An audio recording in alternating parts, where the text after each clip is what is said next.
नमस्कार मंडळी, मी प्रार्थना. तंत्रज्ञानाच्या या युगात अनेक नवनवीन क्षेत्र उदयाला येत आहेत आणि नवीन क्षेत्र म्हटलं की त्या क्षेत्रासंबंधी नवीन कायदे देखील अंमलात येतात. अशाच या कायदेविषयक क्षेत्राबद्दल अधिक माहिती जाणून घेण्यासाठी तसेच कायदेविषयक क्षेत्रात आजच्या काळानुसार उपलब्ध असलेल्या अनेक संधींबद्दल खोल मार्गदर्शन जाणून घेण्यासाठी आपल्यासोबत सहभागी झाले आहेत ॲडव्होकेट अभिषेक सामंत सर. अभिषेक सर, तुमचं मनापासून प्रार्थना राऊत यूट्यूब चॅनलवर स्वागत आहे.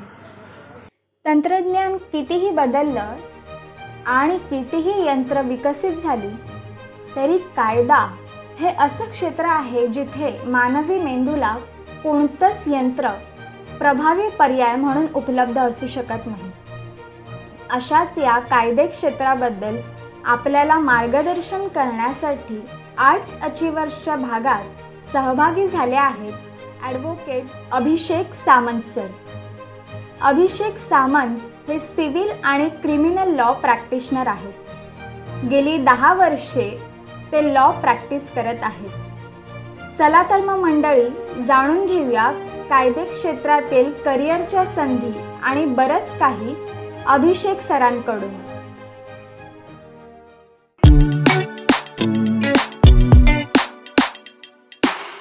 कसे आहात सर तुम्ही? एकदम ठीक. हाऊ आर यू प्रार्थना? Yes sir, I am totally fine. तर आपण मुलाखतीला मला वाटतं आता सुरुवात करूया लगेचच. तुमचं शिक्षण कुठून पूर्ण झालं? माझं पहिलं शिक्षण डिग्री कॉलेजचं रुईया कॉलेजमधून झालं आणि त्यानंतर लॉ कॉलेज माझं GLC government law college Mumbai. आणि मग त्यानंतर तुम्ही लॉ करण्याचं किंवा आधी काही ठरवलं होतं का की मला पुढे जाऊन वकीलच व्हायचं किंवा कायदेविषयक क्षेत्रातच करिअर करायचं आहे? खरं नाही. ॲक्च्युली आधी मला आवड होती 2 विषयांमध्ये, हिस्ट्री आणि फिलॉसॉफीमध्ये, जेणेकरून मी BA जो आपला कोर्स असतो तो मी आर्ट्स निवडला. आणि आयडिया तर अशी होती की भरपूर रिसर्च करायचा होता हिस्ट्री आणि फिलॉसॉफी. पण नंतर असं झालं की एका माझ्या फ्रेंडनी मला ग्रॅज्युएशन झाल्यानंतर GLCचा एक सिलेबस दाखवला, लॉचा सिलेबस, आणि तो वाचून मी खूप इम्प्रेस झालो आणि त्यानंतर डिसाईड केलं की लॉच्या ह्याच्यात जायचं आहे. सो असं काही प्री डिटरमाइंड किंवा आधीपासून डिसाइडेड नव्हतं. इट्स जस्ट म्हणजे एक फ्लोच्या हिशोबाने ते झालं. पण आजकाल जर आपण पाहिलं तर मुलांचं आधी खूप ठरलेलं असतं की मला 10वी नंतर आर्ट्सला ॲडमिशन घ्यायचं, त्यानंतर मी लॉ करेन किंवा मी त्यानंतर अमुक जाईन. आजच्या या काळात तुम्हाला असं वाटतं का की जर थोडंफार आपण अनप्लॅन गोष्टी करायला गेलो किंवा करिअरच्या बाबतीत पुढे गेलो तर इट इज ओके की आपण पूर्णपणे प्लॅन असलं पाहिजे? बरेच वेळा इव्हन यंग लोकांना हे जाणवलं पाहिजे, बरेच वेळा स्वतःला डिस्कवर करण्यासाठी वेळ जातो बराच वेळ. तुम्ही कदाचित जे at the age of 15 decide करता, तुमचं तेच मेंटल फ्रेम कदाचित ॲट द एज ऑफ 20 किंवा 25 नसेलही कदाचित. त्याच्यामुळे असं रिजिड राहणं हे, म्हणजे मी पण कोणाला ॲडवाईस नाही करणार. तुम्ही तुमच्या आयुष्यात तुमच्या फ्लोनुसार डिसिजन्स जनरली कधी नेहमी नाही, पण कधी तुमच्या फ्लोनुसार घेतले पाहिजे. आणि एक वेळ येते तुमच्या आयुष्यात जेव्हा तुम्हाला वाटतं की नाही, मी ह्याच म्हणजे आय स्टिक टू दिस किंवा ह्याच्यात मला खूप आवड आहे.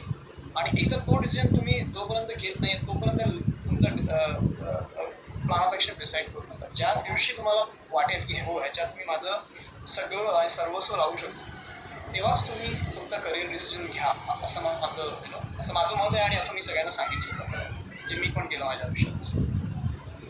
अगदी खरे. जेव्हा आपण स्वतःला नीट ओळखतो त्यानंतरच करिअरची योग्य दिशा आपल्याला शोधता येते किंवा सापडते. यालाच धरून मी एक प्रश्न विचारेन की आपण काही प्रोफेशनच्या बाबतीत सहज काही स्टेटमेंट करतो, जसं की तू खूप छान मुद्दे मांडतेस किंवा आर्ग्युमेंट करण्याच्या बाबतीत ना तू खूप छान आहेस, तू वकिली कर. तर मग वकील होणं इतकं सोपं आहे का की छान मुद्दे मांडले म्हणजे तू वकील हो? नाही, ॲक्च्युली ही एका प्रकारची गैरसमज आहे की एखादा माणूस खूप आर्ग्युमेंटेटिव्ह असेल किंवा खूप इन शॉर्ट म्हणजे रिजिड टर्म्स मध्ये म्हणायचं, जर भांडखोर असेल तर तो चांगला वकील होऊ किंवा चांगली वकील होऊ शकते. वकिलाकडे इनफॅक्ट याच्या एकदम ऑपोजिट गुण पाहिजे. वकील हा पेशन्स, म्हणजे he should be having a lot of patience. त्याच्याकडे धैर्य पाहिजे, त्याच्याकडे ऐकून घेण्याची सुद्धा क्षमता पाहिजे. जजेस जेव्हा आमच्या आर्ग्युमेंट्स ऐकतात तेव्हा इन जनरल जे आम्ही कोर्टात बघतो, त्यांना असे वकील आवडत नाही जे जोरजोरात गळा फाडून बोलत असतात. त्यांना असे वकील आवडत नाही जे समोरच्या वकिलाचा इन्सल्ट करतील किंवा त्याच्याबद्दल पर्सनली अटॅक वाईट होतील. कोर्टाची शिस्त पाळून, कायद्याच्या पुस्तकांना अनुसरून, स्वतःच्या फॅक्ट्सना जे क्लिअर करू शकतात असे वकील हे कोर्टाला पण आवडतात आणि कदाचित क्लायंट्सना पण आवडतात. कारण आमचं काम सुरू होतं हे क्लायंट मीटिंग बरोबर. क्लायंट आमच्या समोर जेव्हा बसलेले असतात तेव्हा, आणि तेव्हा सर्वात जास्ती गरज असते चांगल्यापैकी ऐकून घेण्याची, क्लायंटला समजून घेण्याची. त्याच्यानंतर कोर्टामध्ये सर्वात जास्ती गरज असते तीच गोष्ट जी क्लायंटकडनं ऐकली ती लॉच्या साच्यामध्ये बसून व्यवस्थित जजना एक्सप्लेन करण्याची. आणि ह्या सगळ्या प्रोसेसमध्ये आर्ग्युमेंटेटिव्हनेस जो आहे हा 5 किंवा 10% लागतो. 90% तुमच्याकडे लागते ती म्हणजे चांगल्यापैकी एक्सप्लेन करण्याची क्षमता. सो जर ती तुमच्याकडे आहे तर तुम्ही कदाचित चांगले वकील होऊ शकाल.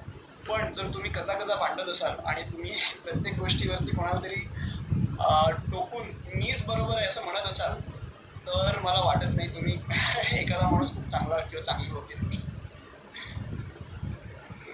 अगदीच. खूप जणांचा असा गैरसमज पण असतो की जसं चित्रपटात किंवा अगदी एखाद्या रियालिटी शोमध्ये दाखवतात की कोर्टरूममध्ये तो फायरी ओरेटर आहे आणि भांडून सगळ्या गोष्टी होतात, तसंच असतं का कोर्टचं वातावरण? कोर्टाचं वातावरण मुळात म्हणजे बेसिकली 90% वेळांमध्ये खूप बोरिंग असते. कारण लिगल टर्म्स असतात, टेक्निकल टर्म्स असतात, आर्ग्युमेंट्स शॉर्ट असतात, 10 मिनिट्स 15 मिनिट्सच्या. आणि त्यात क्लायंट्स किंवा जे नॉन लिगल फ्रॅटर्निटीची लोक बसलेली असतात त्यांना 90% काहीच कळत नाही की हे काय कन्व्हर्सेशन चाललंय वकील आणि जज मध्ये. परंतु असे काही मोमेंट्स असतात जे थोडे मजेशीर असू शकतात, म्हणजे नॉन लॉयर किंवा नॉन लिगल फ्रॅटर्निटीच्या लोकांसाठी. जसं की क्रॉस एक्झामिनेशन असतं. सो विटनेस उभे असतात विटनेस बॉक्समध्ये आणि वकिलांना त्यांच्याकडनं सत्य बाहेर काढायचं असतं. सत्य म्हणजे सत्य असं नाही म्हणणं आहे, वकिलाला जे बाहेर काढायचं असतं ते बाहेर काढायचं, ते त्याचा. सो ते थोडं एंटरटेनिंग असतं. ते थोडं मूवीजमध्ये दाखवतात त्या टाईप थोडंसं असतं. बट जनरल आर्ग्युमेंट्स मी नाही म्हणणार, मूवीज दाखवतात आणि आमच्याकडे जे असतात ॲक्च्युअल कोर्टात ह्याच्यात जमीन आसमानाचा अंतर आहे. अगदीच जमीन आसमानाचा फरक असतो.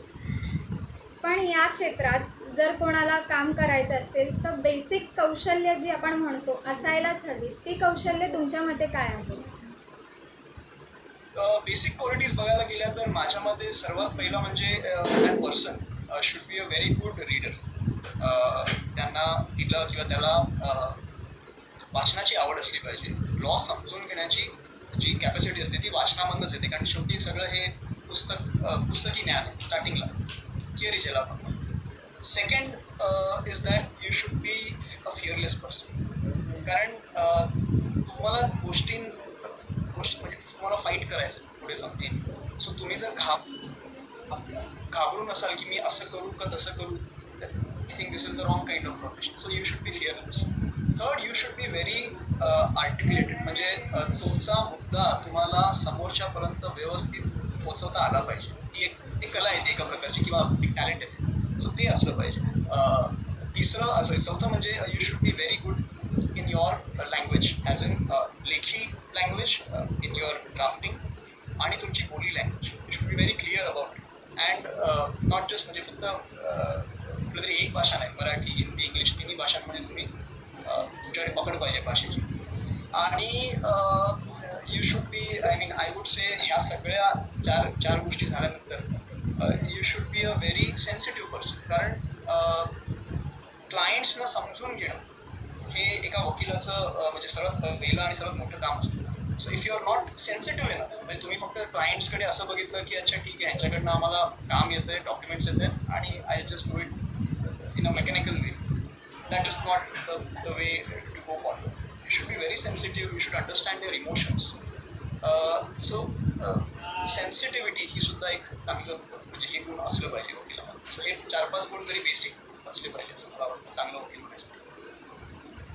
तुम्ही आता इथे एक मुद्दा सांगितला की वाचनाची आवड असली पाहिजे किंवा वाचनाची सवय असली पाहिजे. तर तुमचं शिक्षण जे लॉसाठी तुम्ही सुरू केलं ते 12वी नंतरचा कोर्स होता की ग्रॅज्युएशन नंतर तुम्ही लॉसाठी ॲडमिशन घेतलं? नाही, मी ग्रॅज्युएशन नंतर घेतली. पण वाचनाचा मुद्दा मी असं सांगितला कारण अशासाठी सांगितला कारण लॉ हे जे फील्ड आहे हे कंटिन्युअसली म्हणजे जरी जुनं असलं तरी कंटिन्युअसली चेंजिंग फील्ड आहे. रोज दर वेळेस नवे नवे अमेंडमेंट येत असतात, नवे जजमेंट्स येत असतात, लॉ सारखा चेंज होत असतो, नवे नवे एनॅक्टमेंट्स येत असतात. सो ज्यांनी आत्तापर्यंत जी इन्फॉर्मेशन घेतली आहे त्या बेसिसवर प्रॅक्टिस करायचं असेल तर दॅट नॉट पॉसिबल.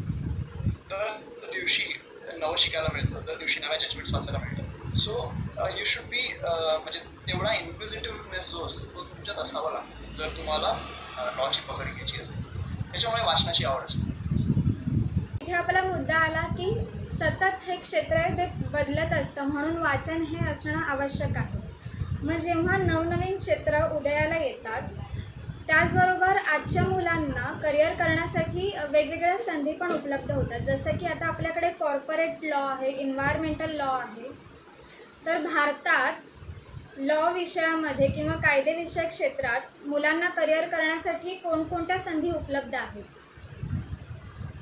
बघा, आता मी तुम्हाला एक जनरल लॉ केल्यानंतर काय पॉसिबिलिटीज असतात त्या आधी सांगतो सो दॅट मला ह्या मुद्द्यावर पण येता येईल. सो लॉ केल्यावरती लॉयर्स व्हायचं आहे असं हे नाही आहे, नेसेसरी नाही. लॉच्या फील्डमधनं बरेच अजून सब फील्ड ज्याला आपण म्हणतो त्याला ते तयार होतात. पहिली असते ती म्हणजे लिटिगेशन प्रॅक्टिस, जी इंडिपेंडेंट लॉयर्सची प्रॅक्टिस असते.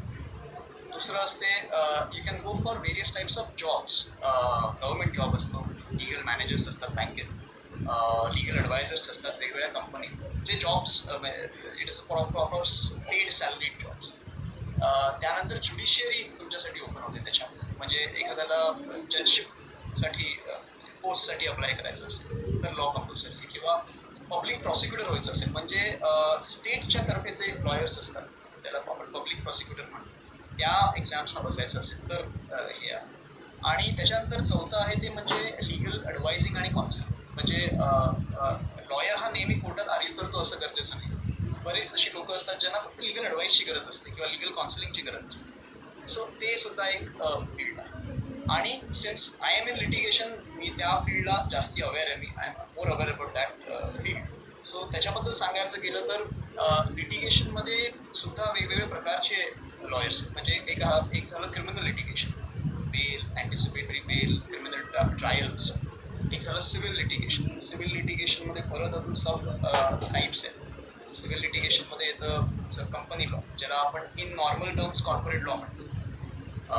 कंपनीच्या रिलेशन्सबद्दल बोलणं. त्याच्यानंतर ॲक्विजिशन्स, मर्जर्स कंपनीचे करून देणं, दोन कंपनीजमध्ये होणाऱ्या कॉन्ट्रॅक्ट्सना ड्राफ्ट करणं, हे सगळं आलं कॉर्पोरेट लॉमध्ये. त्याच्यानंतर सिव्हिल लॉचा अजून एक सब फील्ड म्हणजे प्रॉपर्टी लॉ. लँडचे डिस्प्यूट्स, हाऊसिंग सोसायटीमध्ये होणारे डिस्प्यूट, फ्लॅट आणि म्हणजे फ्लॅट ओनर आणि बिल्डर्समधले डिस्प्यूट्स, हे सगळे प्रॉपर्टी लॉमध्ये.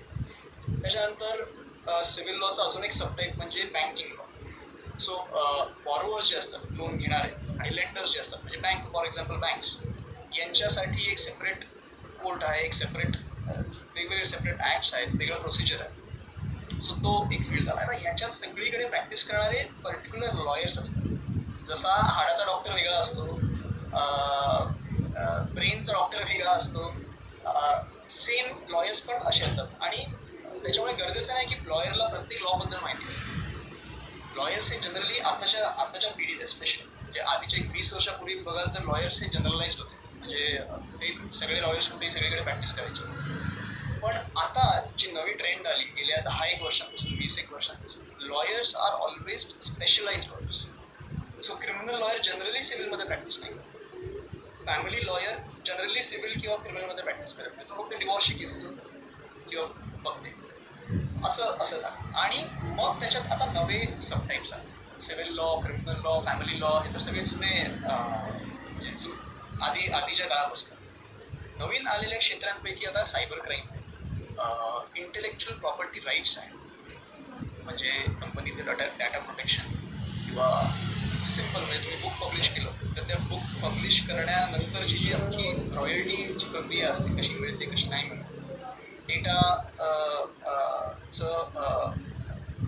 कॉपीराईट घेणं, हे सगळं त्या इंटेलेक्च्युअल प्रॉपर्टी राईट्समध्ये आहे.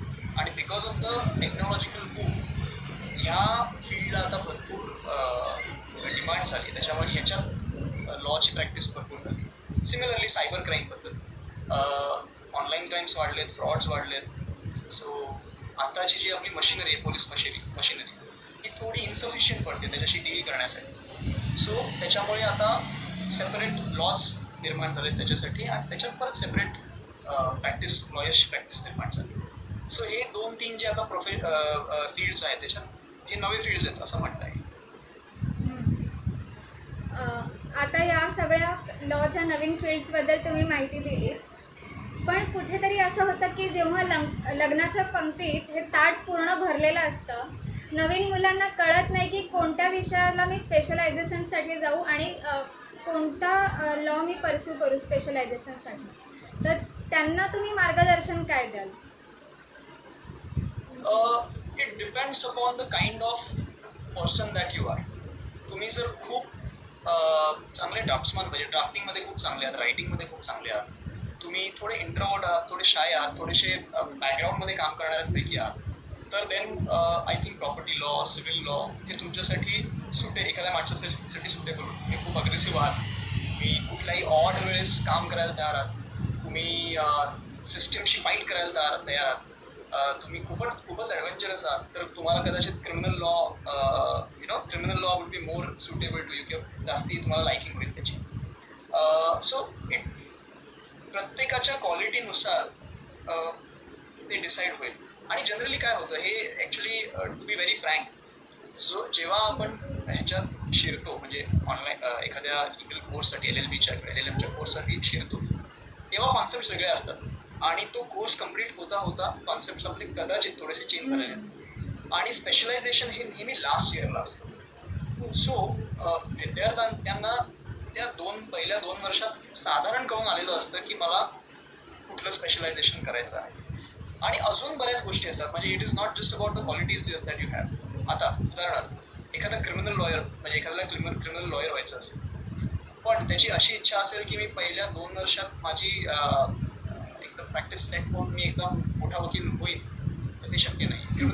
क्रिमिनल लॉमध्ये खूप हळूहळू 10 वर्ष लागतात सेट व्हायला, आणि मग तुमचं हे होतं. But that doesn't apply to, for example, intellectual property laws. Intellectual property लॉजमध्ये आमच्याकडे 2-2, 3-3 वर्षानंतर, 2-3 वर्षाच्या प्रॅक्टिसवर स्वतःची इंडिपेंडेंट प्रॅक्टिस करणारे आहेत, आणि त्यावेळी तेवढी पकड लागत नाही जेवढी क्रिमिनल लॉसाठी.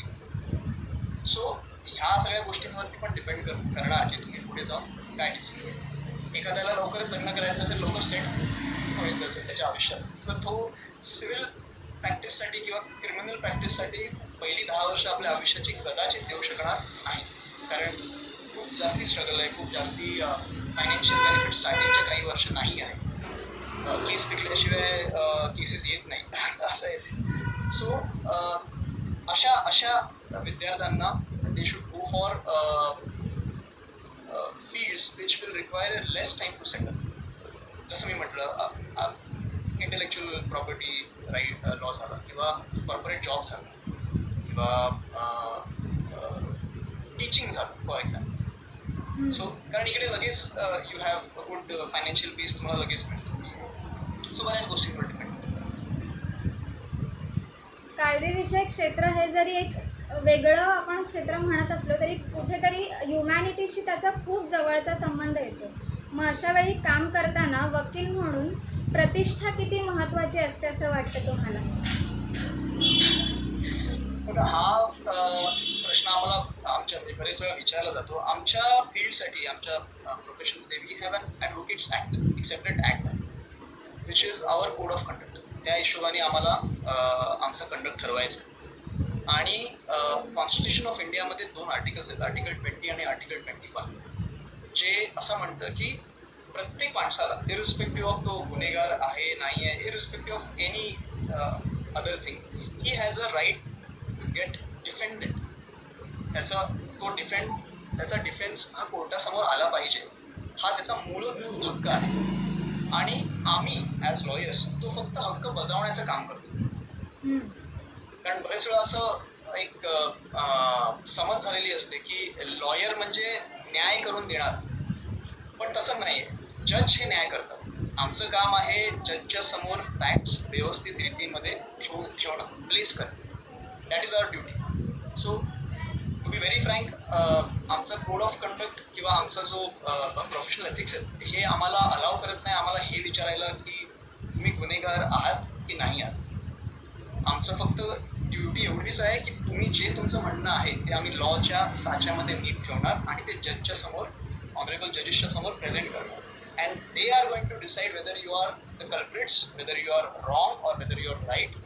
ते आमचं काम आहे. सो त्या रीतीने आम्ही morally we are pretty much safe असं आहे. म्हणजे सामान्यांमध्ये एक असा समज असतो की जे काही केस बदलवायचे किंवा आता मला न्याय मिळवून देणार आहे ते माझा वकीलच माझ्यासाठी करून देणार, तर तसं नाही आहे. ते जो काही निर्णय असतो तो जजच्या हातात असतो किंवा निर्णय जजच्या हातात असतो विदाऊट डाऊट. वकील त्या निर्णयाला केवढा इन्फ्लुएन्स करू शकतो याच्यावर बऱ्याच वेळा केसचा जे मोड आहे ते डिसाईड होतं. आणि वकिलाचा रोल मग त्याच्यामुळे इकडे महत्त्वाचा ठरतो की तो त्या क्लायंटकडे असणाऱ्या त्याचे पॉझिटिव्ह पॉईंट जे आहेत त्याच्या केसमध्ये तो किती चांगल्यापैकी आणि किती व्यवस्थितपैकी शोधून जजच्या समोर ठेवतो, हे महत्त्वाचं. सो त्याच्यामुळे मगाशी जसं मी म्हटलं, हा लॉयर हा नेहमी इन्क्विजिटिव्ह, मेटिक्युलस आणि चांगला ऑब्झर्वेशन करणारा किंवा करणारी असली पाहिजे. सो न्याय देण्याचं काम लॉयर नाही करत. हा गैरसमजच आहे, कारण फायनल डिसिजन हा नेहमी जजेस यांचाच असणार आणि असतो. इनफॅक्ट ॲडव्होकेट ॲक्टच्या नुसार वकील हा इट्स नॉट अ प्रोफेशन किंवा it's not a independent business. आम्ही सुद्धा कोर्टाची ऑफिस आहोत. So it is our duty present the accurate facts before the court. ही आमची ड्युटी आहे आणि तेवढंच बजावण्याचं काम जनरली वकील लोक करतात. पुढचा प्रश्न असा होता की सेम प्रश्नाला पुढे मी कंटिन्यू करेन की तुमचा काम करताना दृष्टिकोन काय असतो, मॉरली एथिकल केसेस हँडल करणं की प्रोफेशनल कोडनुसार तुम्हाला जसं शिकवलं आहे त्यानुसार पुढे जाणं. पर्सनली मी ॲडव्होकेट्स ॲक्ट फॉलो करतो. सो माझे मॉरल एथिक्स जनरली मी मध्ये न आणण्याचा प्रयत्न करतो. पण एक आहे की काही गोष्टी आहेत, जसे फॉर एक्झाम्पल जिकडे मला क्लायंटशी मीटिंग करून प्राइमा फेसी प्रथमदर्शनी जाणून येतं की माझा क्लायंट माझ्याशी कुठं बोलतोय किंवा माझा क्लायंट माझ्यापासून बऱ्याच गोष्टी लपवतो, तिथे मी I try to decline the case. But this is my, म्हणजे हे माझं पर्सनल आहे, नॉट नेसेसरी की प्रत्येक वकिलाचं किंवा प्रत्येक ह्यांचं हेच असंच असेल. बट प्रत्येक वकिलाचं असं असूही शकत नाही, कारण असं झालं तर कोणालाच म्हणजे अशा माणसांना लिगल रिप्रेझेंटेशन मिळणार नाही अजिबात. And which is not envisaged by our constitution. Our constitution says that कुठलाही माणूस हा प्री ट्रायल कंडेम नाही झाला पाहिजे, म्हणजे ट्रायल व्हायच्या अगोदरच गुन्हेगार आहे असं कुठच्याही माणसाच्या बाबतीत झालं नाही पाहिजे. सो माझे लिगल एथिक्स माझ्या हिशोबाने मी नाही जनरली करणार, पण असं करणं चुकीचं आहे असं पण माझं म्हणणं आहे. तुम्ही आता सतत प्रॅक्टिस करताय, तर कुठेतरी खाजगी आयुष्य आणि व्यावसायिक आयुष्य यातला समतोल साधणं हे खूप महत्त्वाचं आहे, आणि तो समतोल तुम्ही कसा साधता? सर्वात कठीण गोष्ट हीच आहे आमच्या प्रोफेशनची की घरी आम्हाला वेळ द्यायला ऑलमोस्ट मिळत नाही. काय होतं वकिलांचं, आम्ही ऑलमोस्ट 5 ते 5:30 पर्यंत सकाळपासून कोर्टात असतो, आणि जो काही वेळ ऑफिसमध्ये आम्हाला मिळतो तो 5 नंतरचा वेळ मिळतो. आमचा दिवसच 5 वाजता सुरू होतो संध्याकाळी. आणि वकिलाला, प्रॅक्टिसिंग ॲडव्होकेटला हे क्लायंटशी डील करायचं आहे, स्वतःच्या टीमशी डील करायचं आहे, ऑपोजिट लॉयर्सशी डील करायचं आहे आणि जजेसशी डील करायचं आहे. सो ह्या 4 गोष्टींना डील करायचं असतं आणि त्याच्यात एनर्जी आणि वेळ इतकी कन्झ्युम होते की घरी गेल्यावरती ऑलमोस्ट काही एनर्जी किंवा वेळ द्यायला राहत नाही. सो तो बॅलन्स थोडासा ऑफ असतोच. जनरली आमचा ऑफिसमध्ये जास्तीत जास्त वेळ जातो आणि मेजॉरिटी लॉयर्स आम्ही असं स्वतःबद्दल नाही म्हणत. आणि थोडं त्याच्यामुळे पर्सनल लाईफ, थोडं नाही म्हणताना बरंच पर्सनल लाईफ एफेक्ट होतं. पण आम्हाला कॉम्पेन्सेशन पण आहे.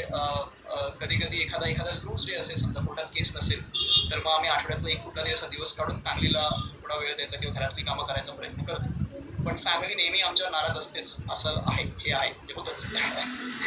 सो बॅलन्स करायचा प्रयत्न असतो, पण बॅलन्स कठीण आहे, शक्य नाही होत. 90% वेळ शक्य नाही.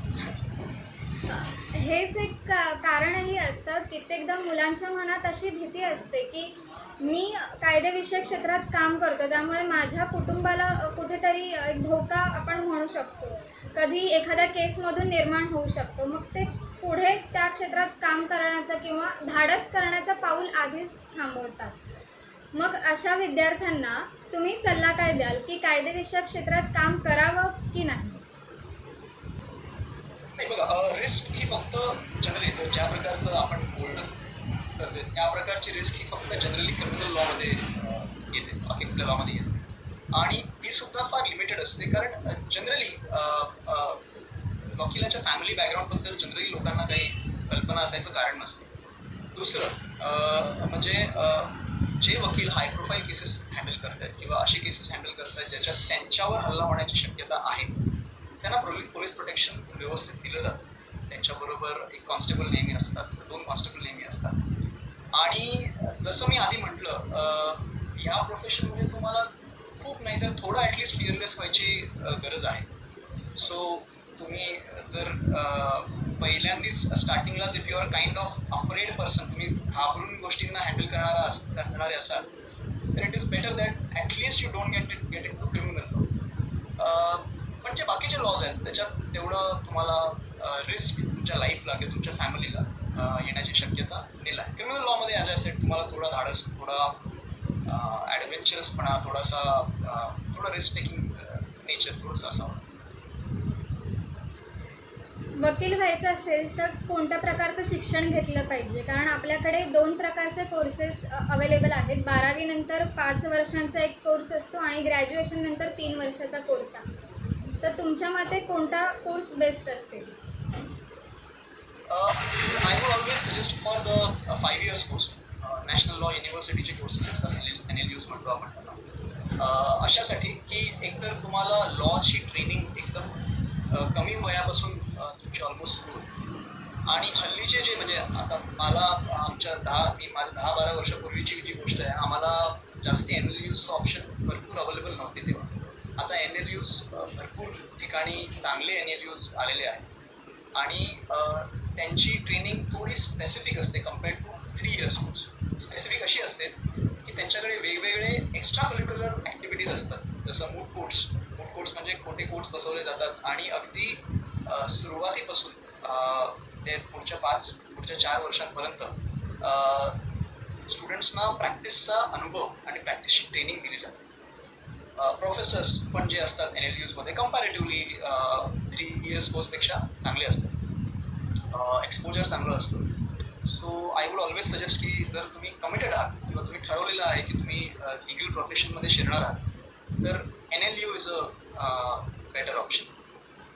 हॅव्हिंग सेड दॅट, ज्यांना नंतर जाणवतं की जसं माझ्यासारखी माणसं आहेत की नाही this is the field for me, ज्यांना ग्रॅज्युएशन नंतर जाणवतं त्यांच्याकडे काही ऑप्शन नाही. बट दॅट डझंट मीन की 3 years कोर्स हा खूपच म्हणजे त्याच्यातून तुम्हाला काही मिळणार नाही आहे किंवा त्याच्यातून तुम्हाला तुमची प्रगती होणार नाही आहे, असं काही नाही आहे. जर तुम्हाला तेवढी आवड आहे, ग्रॅज्युएशन नंतर तुम्ही डिसाईड करतातच आहात की मी लिगल प्रोफेशनमध्ये जाणार आहे, तर even 3 years course can. But as I said, जर तुम्ही एकदम स्टार्टिंगपासून कमिटेड आहात तर go for NLU 5 years course. Lawyer आणि ॲडव्होकेट याच्यात एक फरक असतो की लॉयर म्हणजे माझ्या माहितीनुसार अभ्यास कंप्लीट करून पूर्ण जे होतात त्यांना आपण लॉयर म्हणतो आणि ॲडव्होकेट म्हणजे ज्यांच्याकडे सनद असते प्रॅक्टिस करण्यासाठी. तर पूर्ण प्रोसिजर ॲडव्होकेट होण्यासाठी कशी असेल तुम्ही सांगू शकाल थोडक्यात?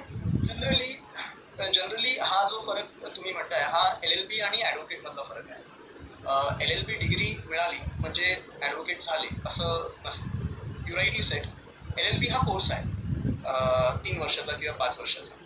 त्यानंतर त्याच्या एक 2 किंवा 3 महिन्यानंतर एक AIBEची पासिंग एक्झामिनेशन असते, ओपन बुक एक्झामिनेशन असते, जी प्रत्येक स्टेटच्या हायकोर्टातर्फे घेतली जाते. बार काउन्सिलची एक्झाम जनरल टर्म्समध्ये त्याला म्हणतात. आणि that is the exam which decides whether you will be allowed to appear before the courts of.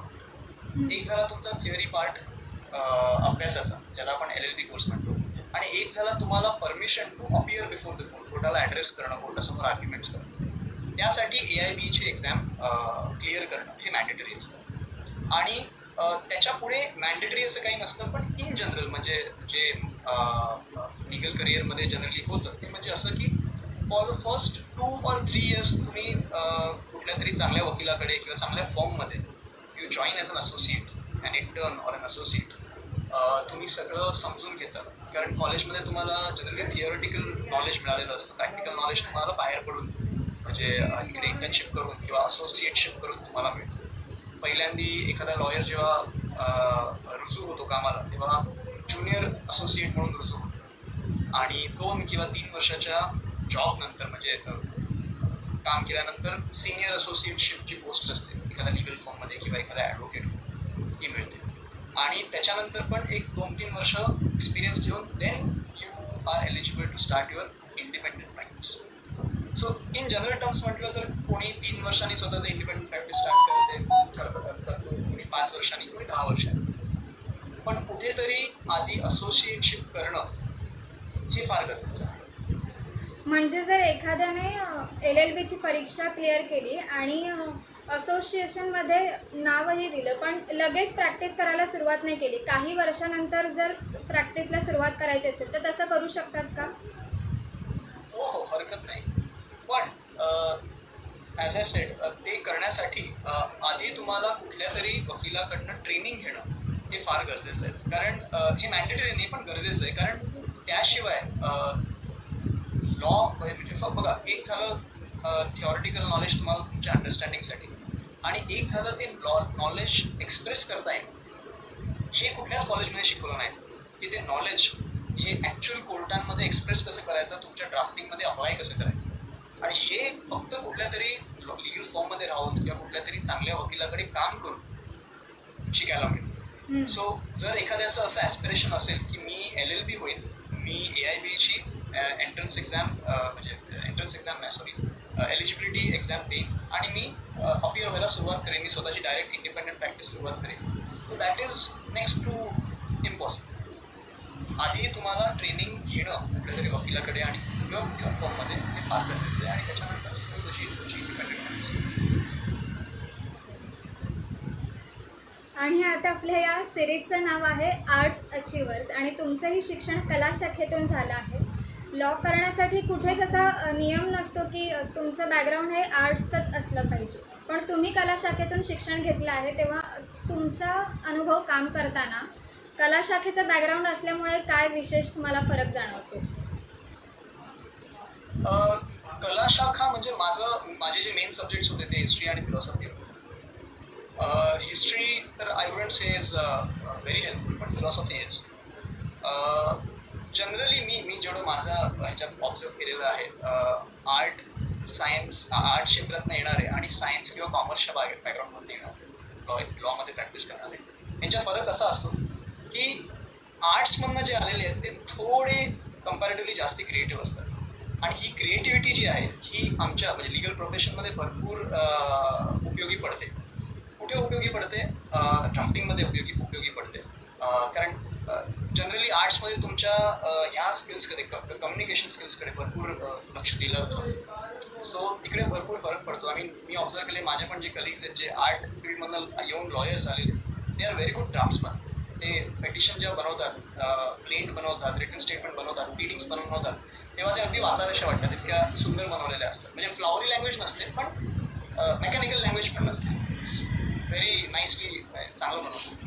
आणि ह्याच्यात आर्ट्सचा फायदा हा म्हणजे ओरिटरीमध्ये किंवा the way you express your self towards before the court ह्याच्यात फरक पडतो. सो ह्या दोन गोष्टींमध्ये आर्ट्सचा बॅकग्राऊंड असेल तर प्रॅक्टिसमध्ये खूप म्हणजे हे आहे, बेनिफिट आहे असं मी इतर स्टुडंट्सपेक्षा कॉमर्स आणि सायन्सपेक्षा.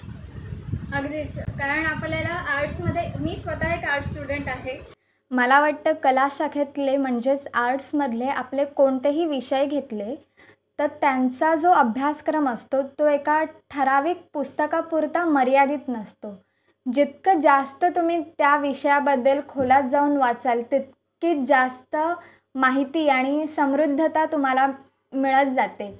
आणि आपल्याला असायनमेंट्स असतात, थिअरीज किंवा रिसर्च पेपर आपण जास्त लिहितो. आय थिंक यामुळेच तुम्ही म्हणालात की एक लिखाणाची सवय मुळातच आधीपासून असल्यामुळे लिखाणातील क्रिएटिव्हनेस कामातही दिसून येतो.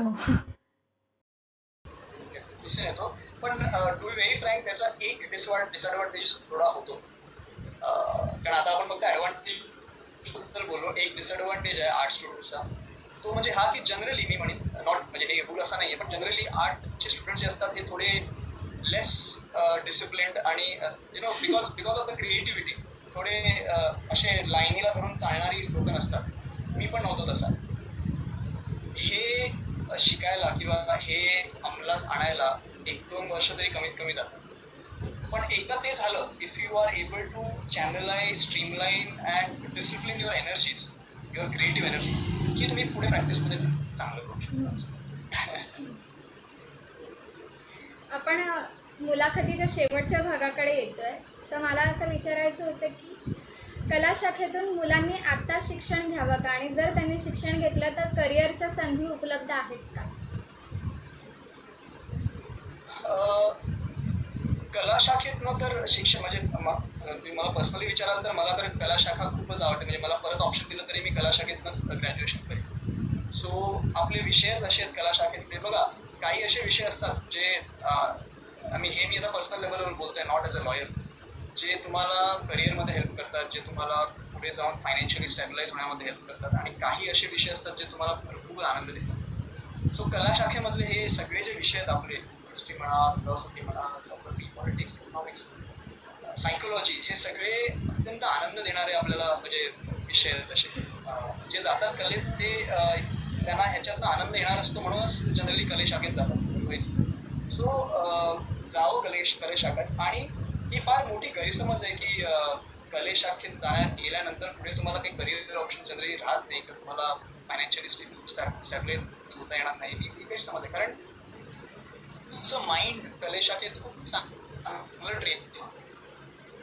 तुम्ही फक्त म्हणजे जॉबवर जाण्यासाठी ट्रेन नाही होत, तुम्ही आयुष्यात काहीतरी वेगळं करण्यासाठी ट्रेन होता. आणि जर तुमची तशीच इच्छा आणि तीच डिटर्मिनेशन तुमची कंटिन्यू होत असेल तर यू शुड गो फॉर बरेच करिअर ऑप्शन्स आहेत. आणि एक व्होल्टेअरचं फेमस म्हणणं होतं की to succeed in any of the arts you require the devil inside. So ज्या कुठल्या विद्यार्थ्याला वाटत असेल की त्याच्यात तो डेव्हिल आहे त्याच्या आतमध्ये, then he should go for, or she should go for खूपच छान मार्गदर्शन दिलं. पण आता ज्या मुलांना कायदेविषयक क्षेत्रात शिक्षण घ्यायचं आहे किंवा जे वकिलीचा अभ्यास करत आहेत त्यांच्यासाठी काही पुस्तकं तुम्ही सजेस्ट कराल? सजेस्ट करीन मी. सो बेसिकली सरकारची CPC येते फॉर बिगिनर्स, ते एक चांगलं पुस्तक आहे. त्याच्यानंतर ग्रॅनवेल ऑस्टिनचं constitution of India, the basics of constitution of India असं पुस्तक येतं.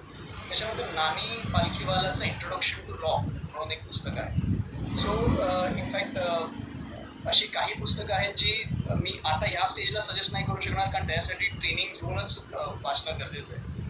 भरपूर आहे. लॉबद्दल जर जाणून घ्यायचं असेल तर तुम्हाला प्रत्येक जे बेसिक आणि इम्पॉर्टंट लॉज आहेत, जसा इंडियन पिनल कोड झाला, तसं कॉन्स्टिट्यूशन ऑफ इंडियन कॉन्स्टिट्यूशन झालं, याची इंट्रोडक्शन करणारी पुस्तकं येतात. सो ती इंट्रोडक्टरी पुस्तकं जी असतात ती वाचणं गरजेचं आहे. त्याच्यावरनं बरीचशी आयडिया येते की पुढे तुमचा सिलेबस किंवा पुढे तुमचा जे वाचन येणार आहे ते कुठल्या प्रकाराचं असणार असं. So I would suggest introduction to CPC, civil procedure code, introduction to Indian penal code, constitution of India, हे 3 पुस्तकं जरी बेसिक म्हणजे ह्याच्या बेसिक इन्ग्रेडियंट्स वाचले तरी I think it will give you a fair idea. खूप छान मार्गदर्शन मिळालं तुमच्याकडून आम्हाला, आणि मला नक्कीच खात्री आहे की जी मुलं आता कायदेविषयक क्षेत्राचं ज्ञान घेत आहेत किंवा पुढे ॲडव्होकेट होऊ पाहत आहेत, त्यांनी जर हा व्हिडिओ पाहिला तर त्यांना नक्कीच माहिती जास्त प्रमाणात मिळेल या व्हिडिओतून. तुम्ही वेळात वेळ काढून हा इंटरव्ह्यू देण्यासाठी तयार झालात, त्यासाठी तुमचे मनापासून आभार. Thank you very much. आणि आर्ट मला सचिव सुद्धा बरं वाटलं, बरेच दिवसांनी मनमोकळेपणाने बोलता आलं. सो या मंडळी, आपण भेटूया पुन्हा एकदा याच आर्ट सचिवर्सच्या मालिकेत एका वेगळ्या मान्यवर व्यक्तीसोबत. धन्यवाद.